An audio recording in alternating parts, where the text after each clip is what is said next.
Today, we're making banana bread.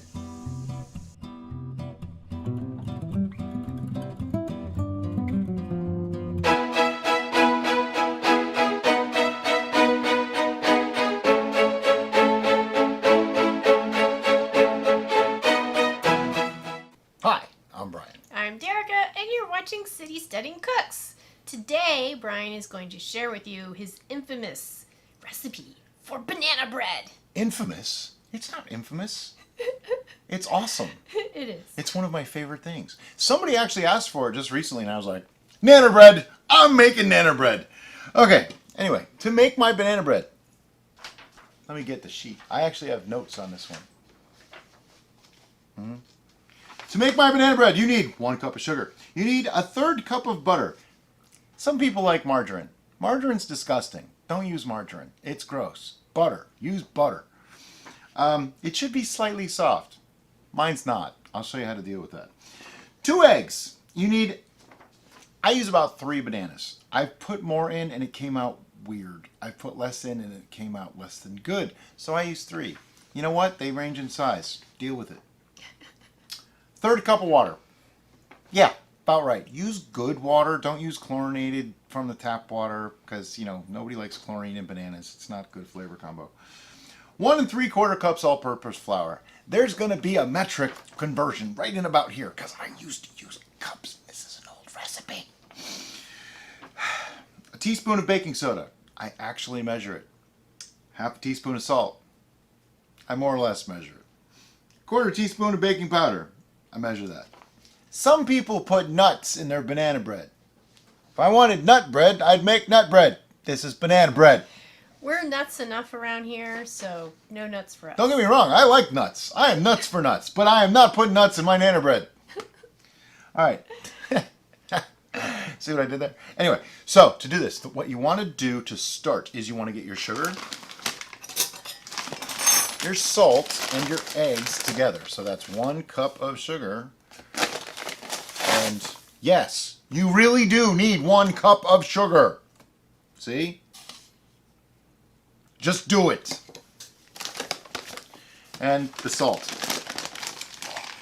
1/2 teaspoon. Okay. I'll measure it just because, somebody's going to yell at me if I don't. 1/2 teaspoon. There. And yes, it's pink. We like pink Himalayan salt around here. Good stuff. Then I'm going to put in my eggs. Carefully. No shells. You don't want shells in your banana bread. Crunchy. Not good. Here.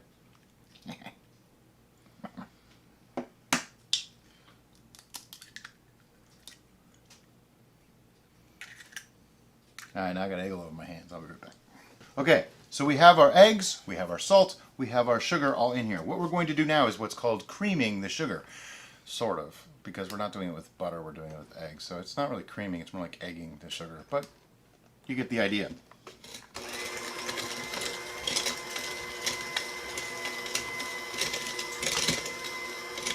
If you have one of those fancy KitchenAid mixers, you can use that. We have one.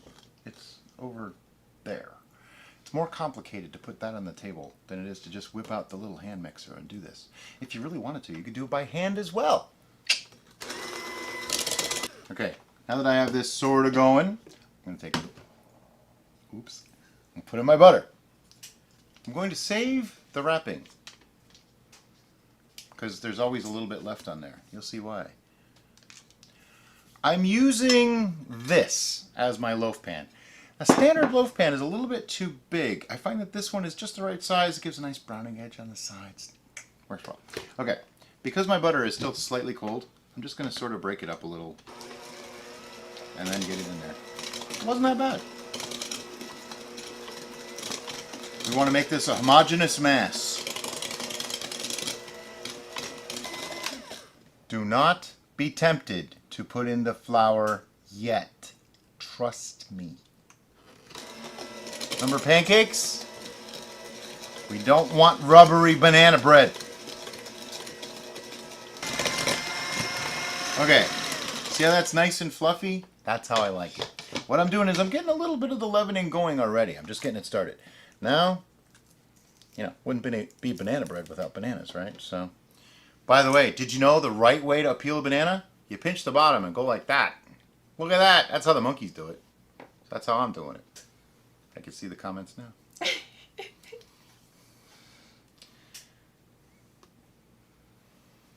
You should use ripe bananas when they're like, oh, that looks almost too gross to eat. Let's put it in banana bread. That's pretty much when you do it. Ours are still not quite there yet, but they have that smell of a ripe banana, so I'm gonna go with it and use them. Okay, so we got our bananas in there. Add the water. The water is an important thing. It helps to thin this out just a little bit, and it helps some of those bubbles to form a little bit easier. This could get a little messy. Some people like to mash up the bananas first. You know, there's all different ways. I usually do this in the KitchenAid, so I just toss it all in there and let the machine do the work.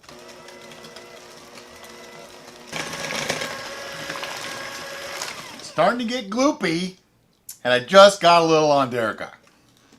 I'm in the splash zone. Sorry, baby. We should give out like plastic raincoats and stuff. Okay, at this point, it's critical that you do not mix too much more, okay? I'm going to put in our chemical leaveners, which this one is the baking soda. I always get them confused. We use more baking soda than baking powder. Now you will never forget, but I will all the time. So it is a teaspoon baking soda, which sounds like a lot to me, but it works. Okay, it's probably a little more than a teaspoon. Whatever. It's just how I do things. I don't usually measure it at all. I just usually go, that looks about right. 1/4 of a teaspoon of baking powder, which would be half of a half, right? How's that? There should have been like a BAM or something right there. Different show, I think. Okay, now comes flour. 1 3/4 cups. You can use that one.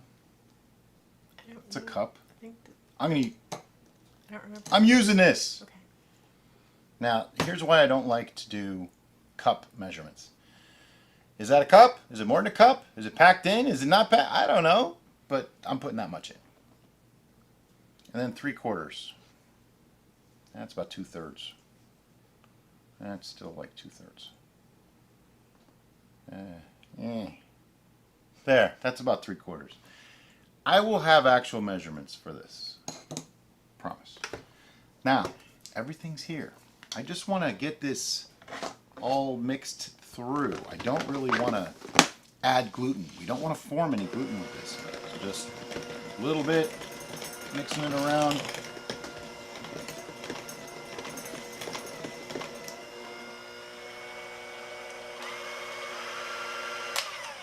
I do that at the end to wick it all off and make more of a mess, just because I can.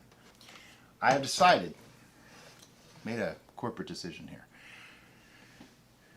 I'm going to use a spoonula. There's a good reason for that. A, it helps me to incorporate all the stuff that's not incorporated, and I can really mix this together just enough, rather than letting the machine do it. I know I usually do it in the KitchenAid, but I'm afraid of showing you exactly how I do it. Somebody will overdo it and then blame me when theirs comes out like rubber. So, in an effort to not get blamed for your banana bread coming out like rubber, I'm using a spoonula. It's my story and I'm sticking to it. So at this point, you have something that looks kind of like banana pudding. Sort of. It would probably taste kind of like banana It kind of pudding. smells like banana It smells like banana pudding. It smells like bananas, shockingly enough. So, I'm going to put this to the side for just a moment. Now, here is our baking vessel. As you recall, I had some paper that still had a little bit of butter on there. So what I'm going to do is rub this all over the inside here, making as much noise as possible, because I'm sure that microphone is making that sound awesome.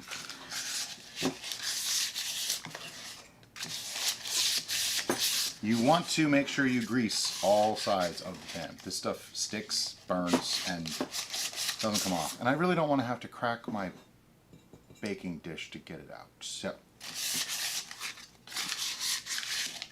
all corners.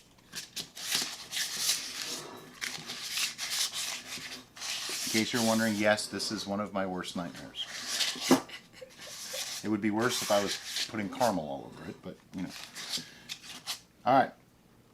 I'm going to go wash my hand. Be right back. Oh, you did set your oven to 350 because I told you that earlier, right? Right? That's 350 degrees Fahrenheit. Oh, yeah. You put that to Degrees 350 Celsius. You'll melt your oven. will be right here for you. Yeah, sorry. I haven't gotten that one down in my head yet. I should. I actually thought of the formula and came up with it and did it. I forgot it now. Okay, so we have our greased baking dish.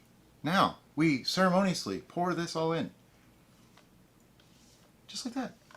Yet another reason to use a spoonula. Because it lets me just kind of scrape it all and get everything out. You don't want to waste any of that nanner goodness. Now you might be wondering, since I always talk about chocolate peanut butter things with banana on top, why I'm not putting chocolate and peanut butter into my banana bread. Because I don't put chocolate and peanut butter in banana bread. That's why. I don't know why. I just don't. But there is something Huh? that he does with banana bread. What? And we will be doing it for our family for Thanksgiving this year. Oh, the banana bread pudding. You might... Oh, if you're part of the VIP, you might see some snippets of that. I'm not really going to do a full-on filming at your brother's house for Thanksgiving. But we might make that a video one of these days. Now, once you have it all in there, here's a good thing to do. Just give it a little shake. It's kind of a loose batter already, which is good, but you want to give it a little shake to get some of the air bubbles out and things like that. Now, as you can see, I did not fill my pan up more than 3/4 of the way. You do not want to fill your pan up more than 3/4 of the way. If you start to get past that 3/4 mark, use another pan. Like, you know, just get another one and put the rest in there. Because this is going to raise up. It's probably going to go to about here. So if it's already at the top, it's going to spill over before it has a chance to set. And you're going to make more of a mess than you probably should. And someone's going to get in trouble. And trust me, I'm speaking from experience here on both counts, the overflow and the getting in trouble. Anyway, this now goes into a 350-degree oven for about an hour. At the hour mark, I want you to start testing it, okay? Take a toothpick, stick it in. If it comes out all covered in goop, it's not done. If it comes out nice and clean, it's probably done. Once that's done, we'll show you what to do next. Okay, so this was in the oven for about an hour and 15 minutes. It generally takes a little bit longer than I think it's going to. And then I let it sit for about 10 minutes, and I slid a knife around the edge, and it's out. And now, we cut. I'm just going to cut a little bit off the end here. It's still very, very hot, I can tell. There's a little bit of a crispy edge. As we get inside, oh yeah. I like it to be just the way it is, which is it looks a little bit almost underdone, but it's totally not underdone at all. It's just lovely and juicy, just the way I like it. And now, It's that word that some people don't like. moist. Moist! Okay, I cut it. That means you get to choose.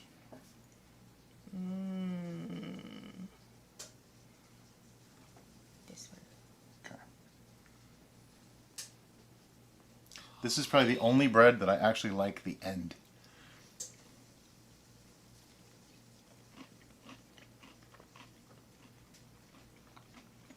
That's some good eating right there. There's still some chunks of banana in there. I kind of like it like that, you know? Gets a little extra little surprise in there for you. But yeah, this is amazing. Keep in mind, no cinnamon, no nuts, no spices, just bananas and flour. It's awesome. It's so rich and decadent just the way it is that that other stuff I think would ruin it, honestly. I've seen some crazy stuff put into banana bread before. How can you make this better? A little cream cheese works beautifully. Or my favorite, butter. Just put a slather of butter on there and you're good to go.